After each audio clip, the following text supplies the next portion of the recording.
We zijn al een jaar door de Duitsers bezet als ik Frans leer kennen. Ik ben 18 en meteen smoorverliefd. Ja.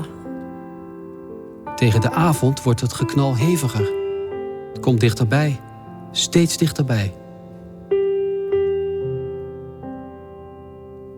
Het was spannend. Ik kan niet anders zeggen. Ik ben 6 jaar oud.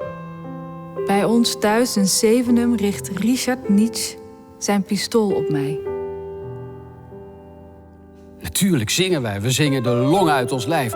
En als we klaar zijn, gaat de boerin naar de keuken en komt terug met sterappeltjes.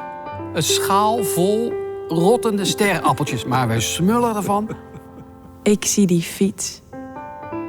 Ik heb nog nooit eerder zo'n mooie fiets gezien. De ring die ik bij mijn huwelijk kreeg van Frans, die heb ik nog steeds. Jezus. Nooit af. Zo worden we bevrijd. Door 1 jeep met 1 mitrailleur. Ja, dat was het verhaal. Prachtig.